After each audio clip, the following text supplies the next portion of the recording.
इंद्रिय जित मद बने, जित भव विजित कषाय। अजित नाथ को नित नमु, अर्जित दुरित पलाय।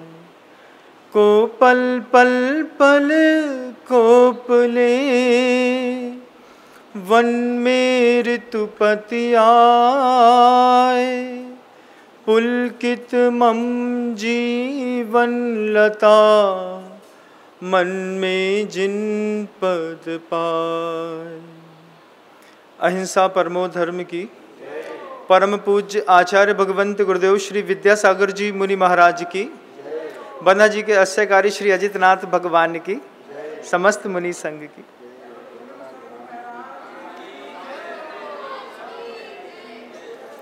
कल रात को मेरी बात हो रही थी। भीष्म पितामह भी थे, अर्जुन भी थे, युधिष्ठिर भी थे, द्रोण भी थे, कर्ण भी थे, दुर्योधन भी था।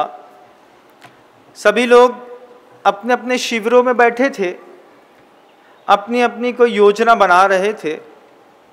मैं धीरे धीरे घूमते घूमते कर्ण के शिविर पे जा पहुंचा। कर्ण बिल्कुल शांत बैठा था। कर्ण के बगल में महाराज शल्य बैठे हुए थे। शल्य बार बार कर्ण से पूछ रहे थे कि बताओ तुम कौन हो। शल्य बड़ी विचित्र चीज है बंधुओं, चाहे राजा के रूप में शल्य हो और चाहे जीवन में शल्य हो। शल्य तीन प्रकार की, माया शल्य, मिथ्या शल्य और निदान नाम की शल्य होती है। जैन दर्शन में तीन शल्य थी। शल्य ने कर्ण से पूछा बताओ तुम कौन हो। कर्ण कुछ जवाब न दे पाया। कर्ण को वो बाहर की चीज दिखाई दे रही थी कि दुनिया के कहने के लिए तो मैं सूत पुत्र हूं, लेकिन मेरा अंतर्मह इस बात को गवाह नहीं देता कि मैं सूत्र पुत्र हूं।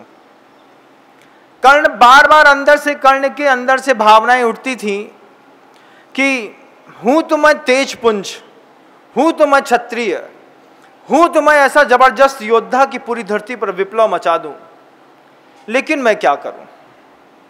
जो सामने दिखाई दे रहा है उसको भी झुटलाया तो नहीं जा सकता ना। सामने दिखाई दे रहा था कि कर्ण के जीवन में एक टैग लगा हुआ था कि वो घोड़े को संभालने वाले सईस का पुत्र था।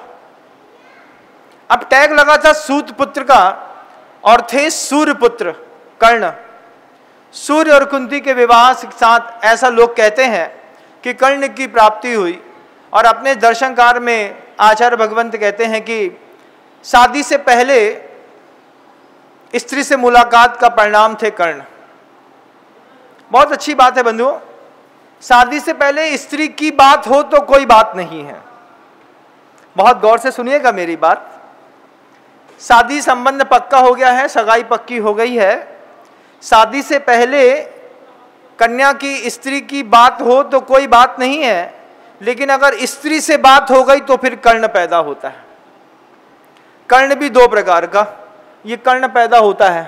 अगर शादी से पहले स्त्री से बात हो गई तो लोगों के कान खड़े हो जाते हैं, क्यों भैया, क्या क्या सुन रहे हैं। कितना सटीक है महाभारत में कर्ण कि पांडु और कुंती के दोनों के मिलने से शादी से पहले स्त्री से बात होने के कारण कर्ण पैदा हो गया।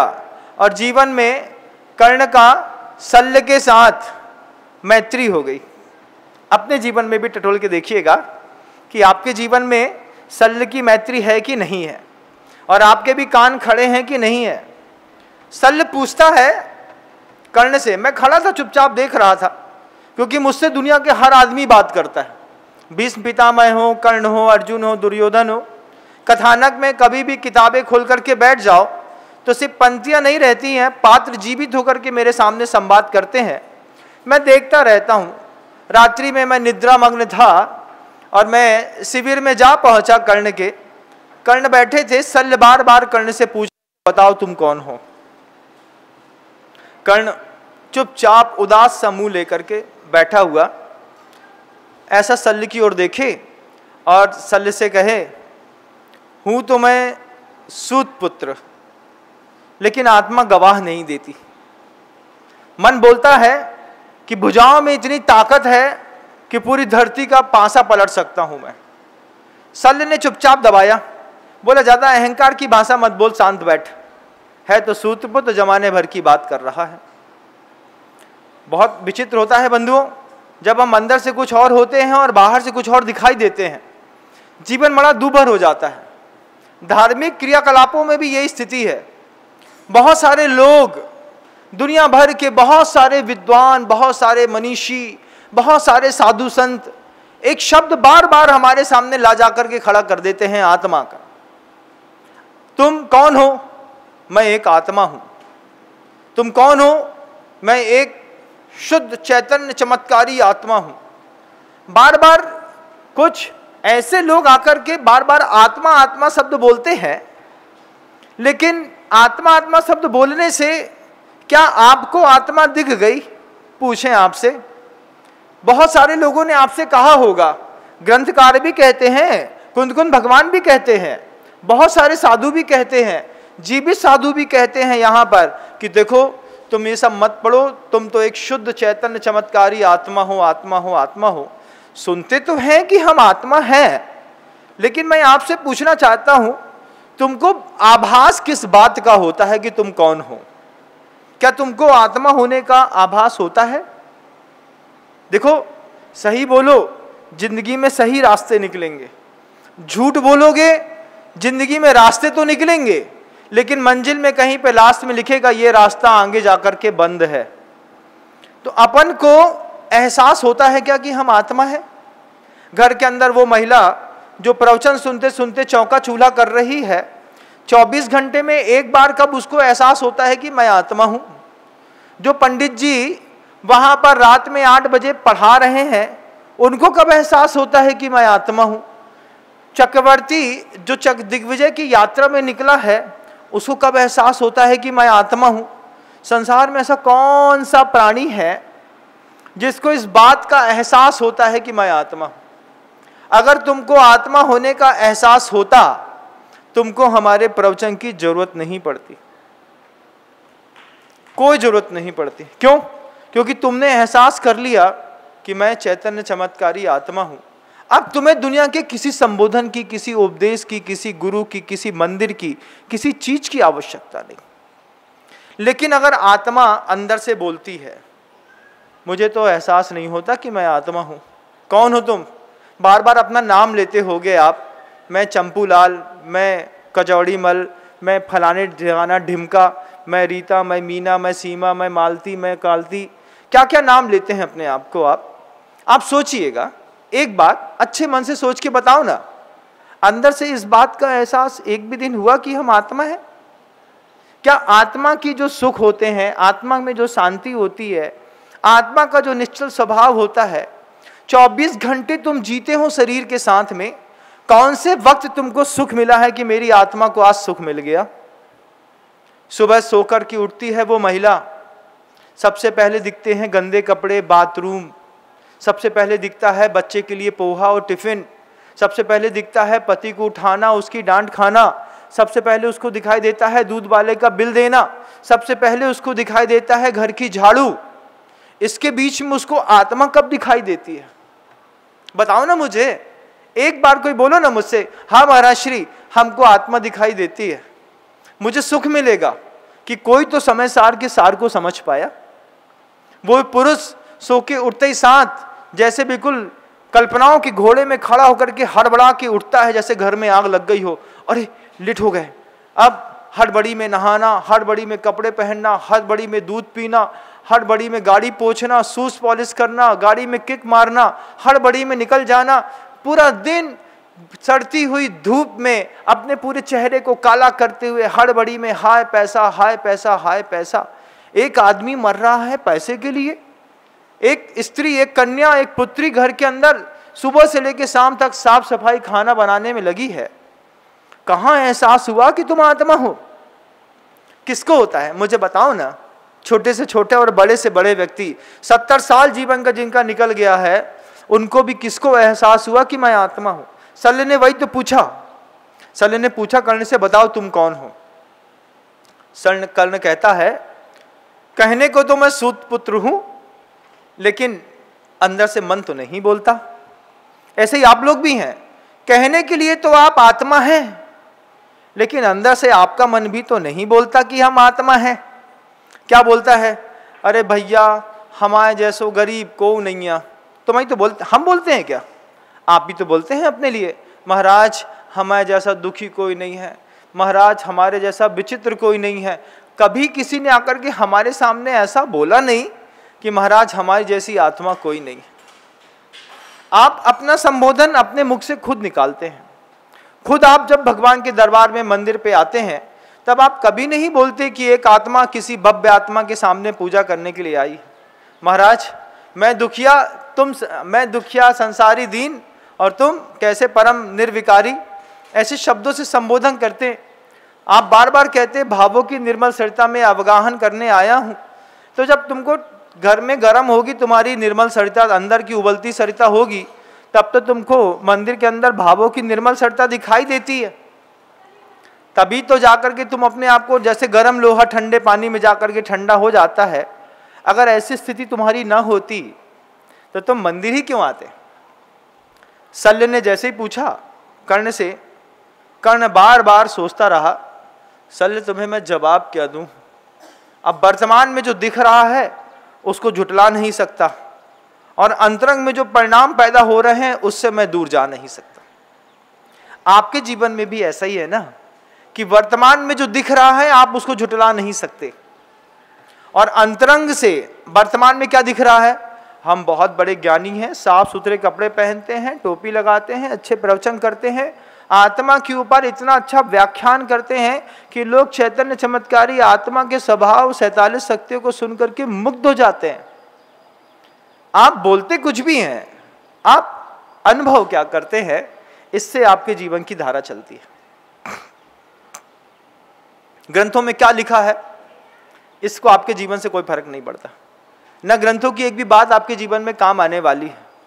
सुनने मात्र से अगर किसी चीज की अनुभूति हो जाती, तो महावीर भगवान की देशना समोह शहर में बैठ करके लाखों करोड़ लोगों ने सुनी है। किसको अनुभूति हुई? समोह क्षण को छोड़ करके लोग नरक के रास्ते निकल लिए। जिसको बोला गया था, आदिनाथ के पौत्र के लिए बोला गया था कि ये तो तीर्थंकर के कुल में उत्पन्न है, इसका तो भला हो ही जाएगा, वो बेचारा 60,000 पर्याय नपुंसक की निकाल करके गली गली में नाचता रहा। फिर बाद में जाकर के महावीर बने। बंधुओं, सुनने मात्र से अगर आपको ऐसा लगता है कि आपके जीवन का उद्धार हो जाएगा, तो आप गलत फहमी में। सबसे पहले आंखें बंद करके अपने आप से पूछो, खुद पूछो अपने आप से, मैं कौन हूं? अंदर से बार बार जवाब आएगी, कहा ना 1000 बार कि मेरा नाम मालती है, मेरा नाम सूर्य प्रकाश है, मेरा नाम चंद्रसेन है। 1000 बार बोला ना, अंदर से आवाज आती है ना कि मैं दुखिया हूं, मैं दीन हूं, मैं संसारी हूं। जब भी तुम्हारे अंदर से आवाज आ रही है, फिर तुमको प्रार्थना की, भक्ति की बहुत जरूरत है। कर्ण के अंदर से आवाज आती थी, मैं सूर्य पुत्र हूं, दिखाई देता था सूत पुत्र। तुम्हारे अंदर से कौन सी आवाज आती है, जीवन में एक बार तय कर लेना। फिर ये तय कर लेना कि अंदर की आती हुई आवाज को सहारा शल्य का मिला है कि नहीं। क्योंकि रथ की गति को स्थिर रखने के लिए रथी की स्थिरता बहुत आवश्यक है, पूज्य गुरुदेव कहते हैं। बात फिर से बोलता हूं कि रथ की गति को स्थिर रखने के लिए रथी की स्थिरता बहुत आवश्यक है। कर्ण जब युद्ध करने के लिए निकले तो शल्य उसका रथी बन गया, और शल्य जानबूझ करके कर्ण का रथी बना। किस बात के लिए? कि रथी बन करके वक्त वक्त पर कर्ण को इस बात की याद दिलाता रहूंगा कि तुम सूत पुत्र हो, तुमसे ये हो नहीं पाएगा, तुम्हारे जैसा निकृष्ट व्यक्ति नहीं है।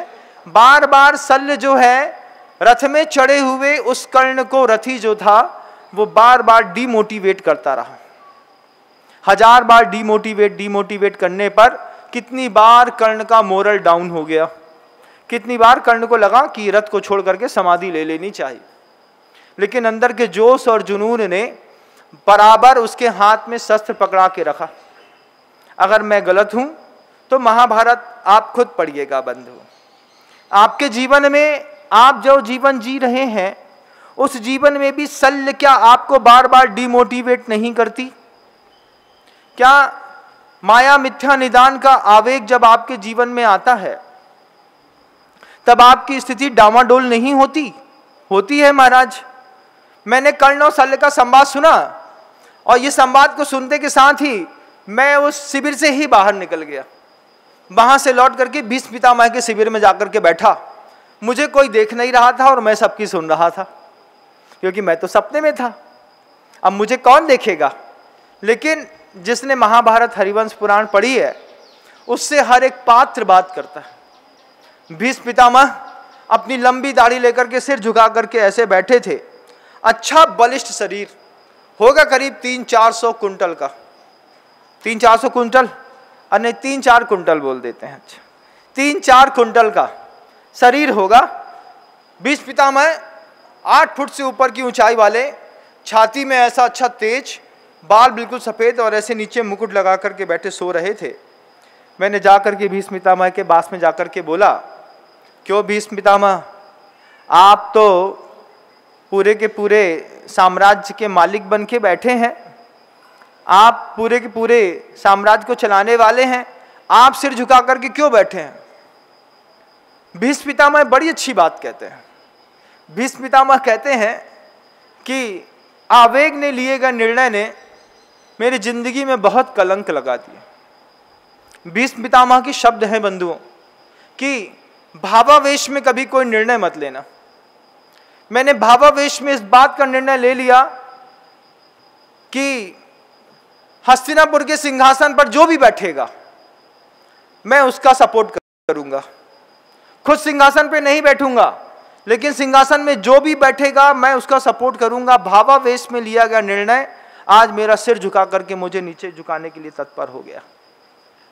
आप लोग भी अपने जीवन में देखिएगा, क्या आप लोग कहीं भावावेश में निर्णय तो नहीं लेते? अर्जुन ने भी यही किया। अर्जुन ने भी भावावेश में निर्णय ले लिया कि कल शाम तक अगर जयद्रथ का वध न किया तो मैं अग्नि में कूद करके अपने आप को भस्म कर दूंगा। कृष्ण तुरंत पहुंचे अर्जुन के पास। अर्जुन से कहा, अर्जुन ये भावावेश में निर्णय लेकर के तुमने अच्छा काम नहीं किया, इसका खामियाजा सदियों को भुगतना पड़ेगा। भीष्म पितामह के एक भावावेश में लिए गए निर्णय का खामियाजा क्या भुगतना पड़ा कि द्रौपदी की भरे सिंहासन पर भरी राजसभा में इज्जत लूटी गई। भीष्म पितामह सींचे सिर करके चुपचाप बैठे रहे। सिर्फ भावावेश का एक अटल संकल्प था, सिंहासन पे जो भी बैठेगा उसकी मैं मन वचन काय पूर्वक रक्षा करूंगा। एक भावावेश में निर्णय दशरथ ने ले लिया। खुश होकर के कैकेयी को वरदान दे दिया भावावेश में। क्या हुआ भावावेश में निर्णय लेने पर? राम को 14 वर्ष का वनवास मिल गया। जो जननायक थे वो वनवास में जा करके लोगों के मन नायक भी बन गए बंधुओं। राम का तो भला हुआ, लेकिन दशरथ को इतना शल्य हुई, इतनी पीड़ा हुई, दशरथ अपने आप को संभाल नहीं पाए। जब भी आपके भावों में आवेश आता है, भाव और आवेश दो चीज को मिला करके भावावेश शब्द बनता है बंधु। संधि कर देते हैं भाव की और आवेश की, और आपके जीवन में उस भावों के आवेश पर लिए गए निर्णय आपके पूरे के पूरे जीवन की धारा को मोड़ देते हैं। द्वैपायन के साथ भी यही हुआ। क्रोध के भावावेश में लिए गए निर्णय ने पूरी की पूरी द्वारिका जला करके खाक कर दी। आप भी छोटे छोटे द्वैपायन, छोटे छोटे भीष्म पितामह, छोटे छोटे अर्जुन, छोटे छोटे शल्य, छोटे छोटे कर्ण हैं। अपने आप से अंदर से एकांत में जाकर के पूछना, तुम कौन हो? अपने यथार्थ से भागने की कोशिश मत करो। यथार्थ बोलता है एक गृहस्थ हूं और गृहस्थी के धर्म का पालन करना है। कभी नहीं बोलता मन अंदर से कि आत्मा हूं। अगर मन अंदर से आत्मा बोल रहा होता तो भाई के साथ होने वाले बंटवारे में मन के अंदर पीड़ा नहीं हुई होती।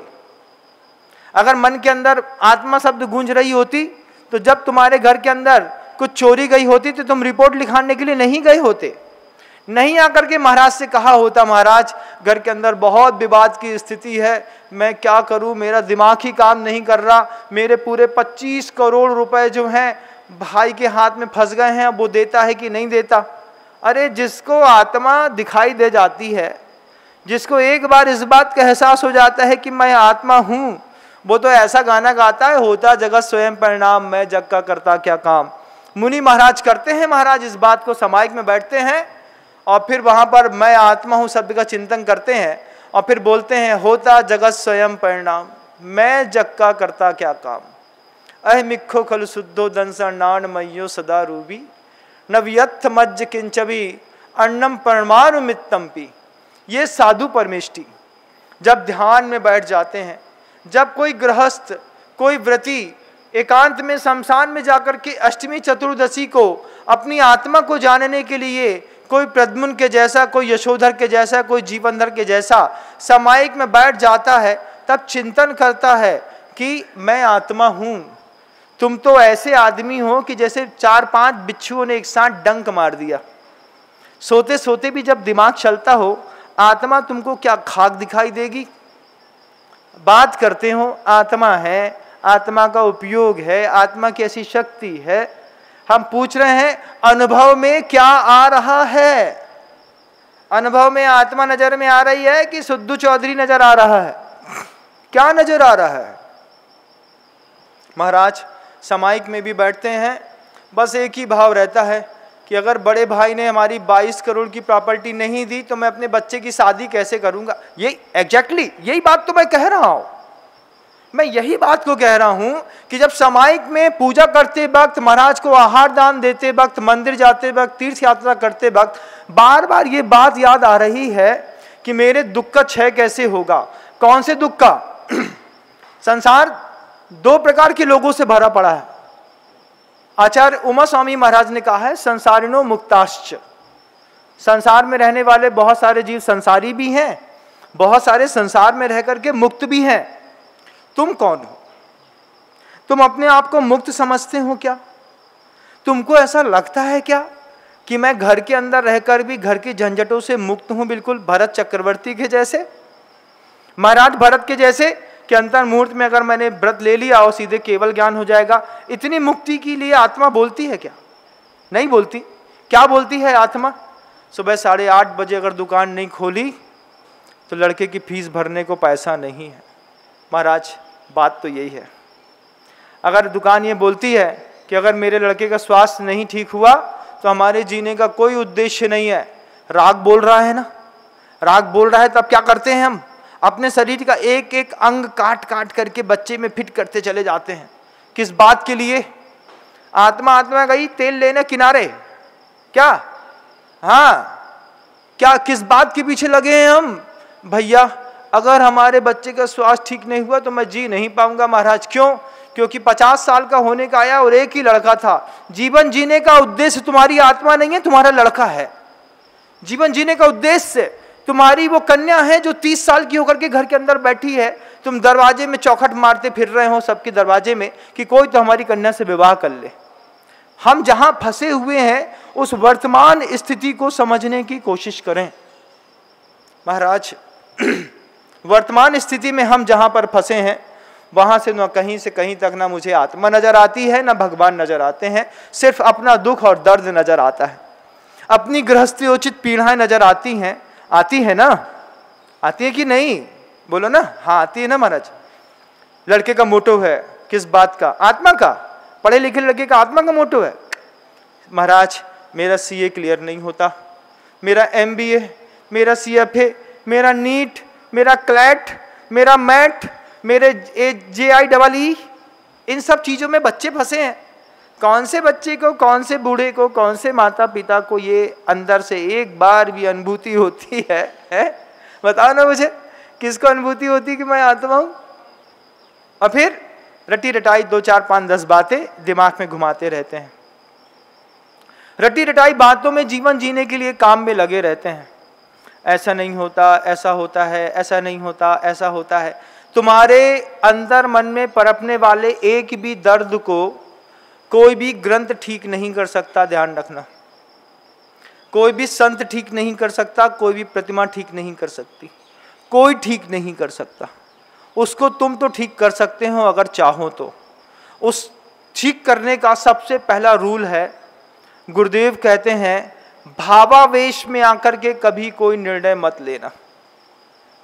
भावों के आवेश में आ गए महाराज, आपने पट्टी पढ़ाई और हम समझ गए। भावावेश में आकर के भीष्म का लिया निर्णय, दशरथ का लिया गया निर्णय, भावावेश में आकर के इधर पर महाराज इनका किसका, यहाँ पर भीष्म पितामह का, द्वैपायन का निर्णय, भावावेश में आकर के द्रोणाचार्य का निर्णय, शोक के भावों के आवेश में आ गए द्रोणाचार्य। एक बार युधिष्ठिर बोल दे अश्वत्थामा हता, बोल दिया युधिष्ठिर ने अश्वत्थामा हता। एक चाल क्या चल ली, द्रोणाचार्य ने अपने गांडीव शस्त्र पूरे छोड़ करके शांति से बैठ गए। अब मुझे युद्ध नहीं लड़ना। भावावेश में आकर के द्वैपायन ने 12 योजन की द्वारिका खाक कर दी। हम जब क्रोध के भावों के आवेश में आते हैं, जब मान के भावों के आवेश में आते हैं, लोभ के भावों के आवेश में आते हैं, मायाचारी के भावों के आवेश में आप कब आते हैं, कितना आते हैं, कितना जीते हैं, अपनी खुद चार्ट बना करके अपने आप को मार्क्स देने का प्रयास करिए। मैं आपको क्यों मार्क्स दूं? मैं आपका दर्द क्यों दूर करूं? मैं तो सिर्फ रास्ता दिखा सकता हूं बता सकता हूं मैं आपको कि आपके भावों के आवेश को कैसे आप कम कर सकते हैं।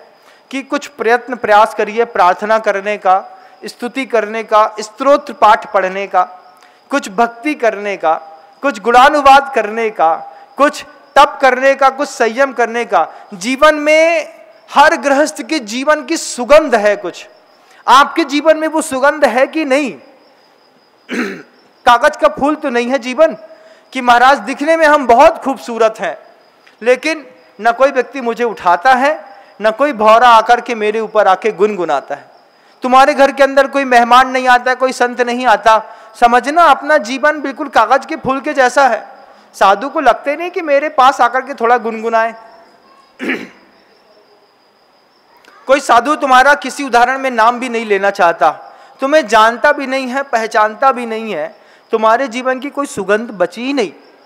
कागज के फूल के जैसे हैं, चढ़े तो ठीक और नहीं चढ़े तो ठीक, 24 घंटे खिलखिला रहे हैं लेकिन किसी काम के नहीं है। जीवन की सुगंध है तप, जीवन की सुगंध है विद्या, जीवन की सुगंध है दान, जीवन की सुगंध है सील, जीवन की सुगंध है क्षमा, जीवन की सुगंध है दया। ये कुछ शब्द हैं बंधुओं जिससे जीवन में सुगंध फैलती है। इनमें से एक साथ एक व्यक्ति के जीवन में सब मिल जाए, दया भी मिल जाए, क्षमा भी मिल जाए, विद्या भी मिल जाए, दान भी मिल जाए, तप भी मिल जाए, शील भी मिल जाए, महापुरुषों के साथ संभव है, दिगंबर मुनि महाराजों के साथ भी संभव है, लेकिन गृहस्थ के साथ संभव नहीं। तो क्या करें? कोई बात नहीं, आप 8-10 चीजों की सुगंध से अपना जीवन एक साथ नहीं महका सकते हैं। जीवन में एक चीज के साथ अपनी सुगंधित जीवन को करने का प्रयास करिए, उस जीवन की सुगंधी बनी रहे। इसलिए जैन दर्शन में 8 साल के बच्चे से आचार्यों ने उम्मीद की है, और 8 साल के बच्चे के लिए आचार्यों को विश्वास है क्या कि बच्चा 8 साल का होता है और आचार्य उसको पास में बुला करके अष्टमूल गुण दे देते हैं, मद्य मांस मधु का त्याग करा देते हैं, 5 उदंबर फलों का त्याग करा देते हैं। बेटा 8 साल के हो गए, हमें पता है तुम इसका पालन कर लोगे। वो 8 साल की उम्र में जाकर के व्रत ले लेता है साधु की सन्निधि में कि आज के बाद मद्य मांस और मधु का त्याग करता हूँ, आज के बाद 5 उदंबर फलों का त्याग करता हूँ। जीवन की पहली सुगंध बिखेरी आचार्यों ने 8 साल पे कि ये सुगंध में अगर तुम अपने आप को संभाल के ले गए, तुम्हारी जिंदगी में कभी रोना धोना नहीं होगा, जीवन में कभी बड़े विषाद नहीं आएंगे, ना कैंसर होगा, ना डायबिटिक होगी, ना हाइपरटेंशन होगा, ना लीवर की प्रॉब्लम होगी, ना स्पेंडोलाइसिस होगा।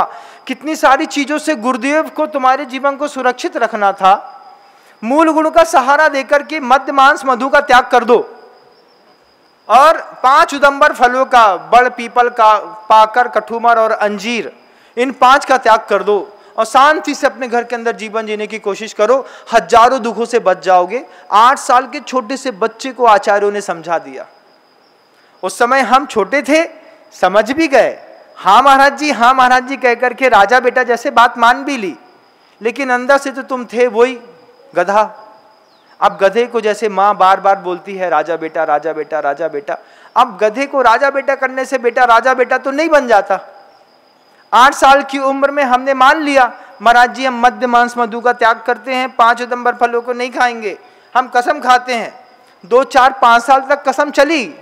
14-15 की साल की उम्र में धीरे धीरे उस मद्य मांस मधु काहे काहे में मिला है, किस किस चीज में जमाना मिला करके हमको पिला रहा है, खिला रहा है, इसका अंदर से चेतना को जागृत करके छोटा सा मूल गुड़ भी पाल लिया होता तो आज कैंसर का इलाज कराने के लिए टाटा मेमोरियल में नहीं जाना पड़ता।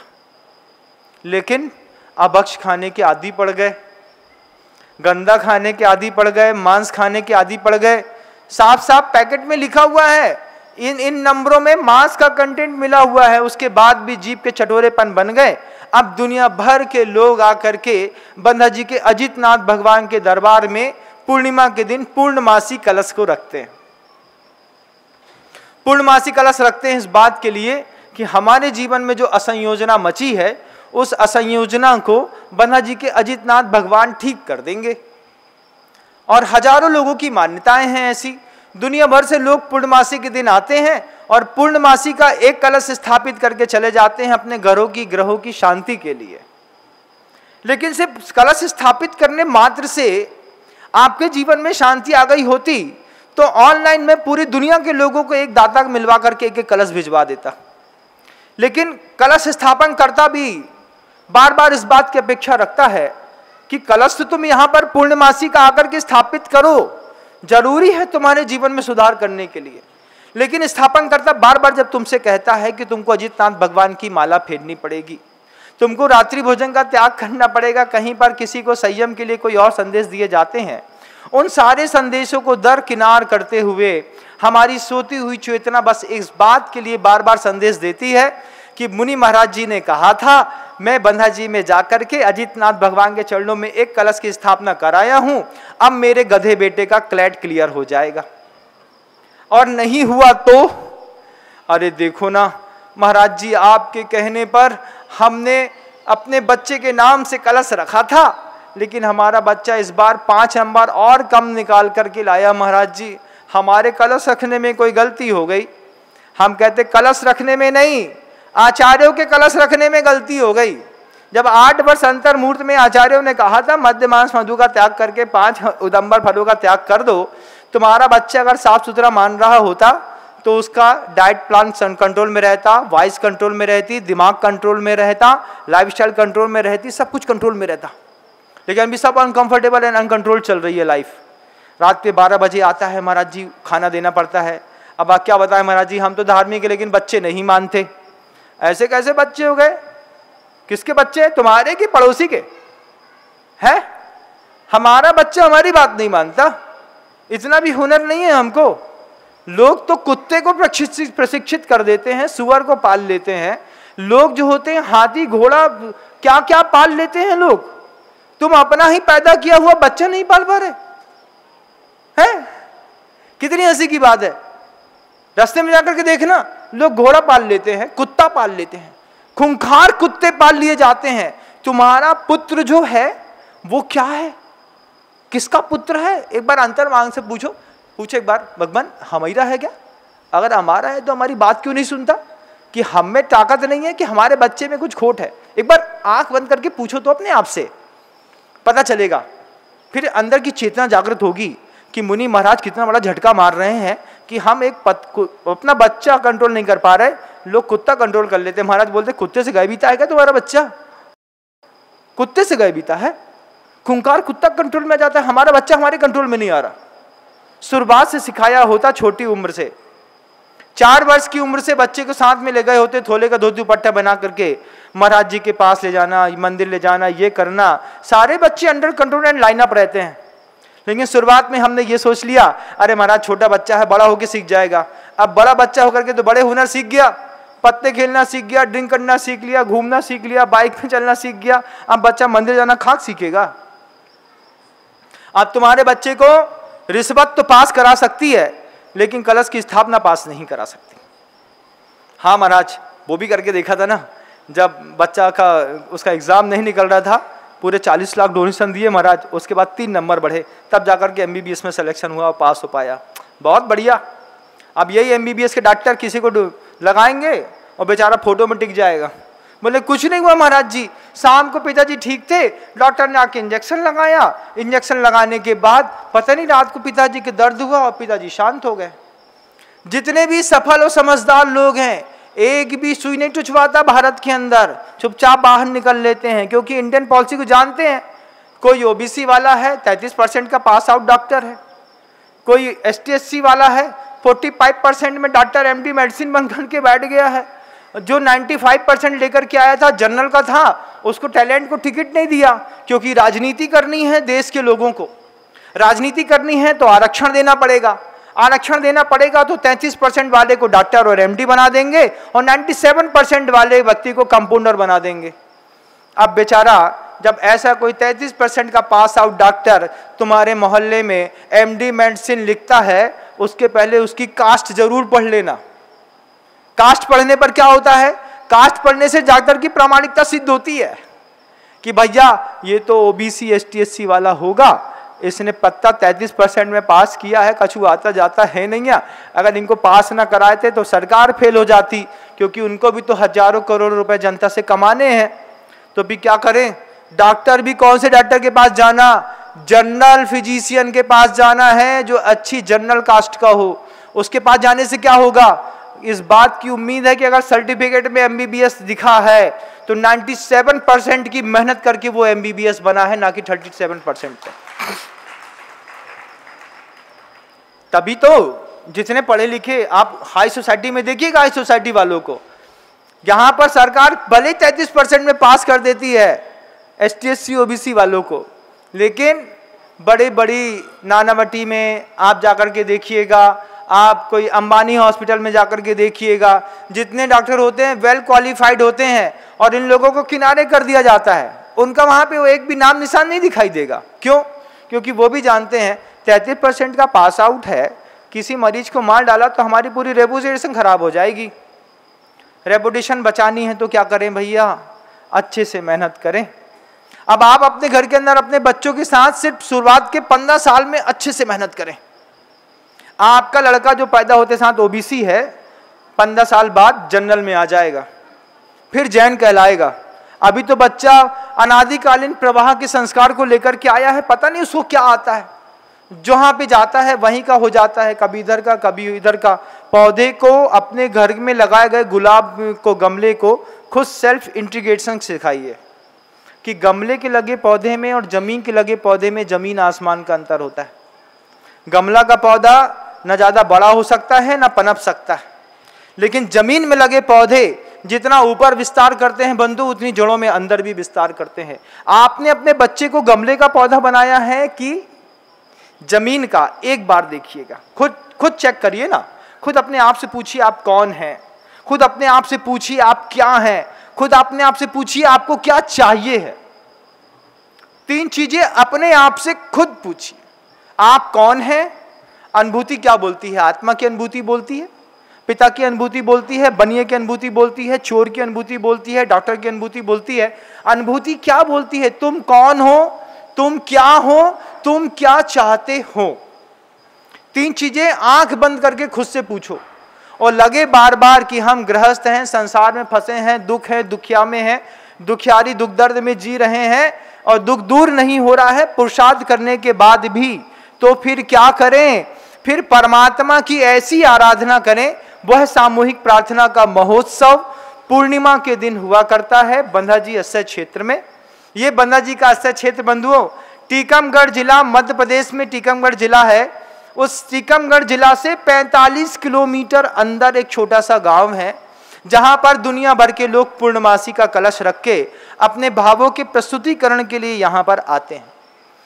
अगली पूर्णिमा 3 जुलाई को गुरु पूर्णिमा के अवसर पर होने जा रही है। अगर आप तक ये बात नहीं पहुंची है, अगर आज तक आप यहां पर नहीं आए हैं, अपना मन अभी से बना लीजिए कि पूर्णिमा के दिन पूर्णिमासी का कलश रखने हमको बन्ना जी के अजितनाथ भगवान के दरबार पे जरूर जाना है। यहाँ की मान्यताएं क्या हैं, आप लोगों से खूब सुनिएगा।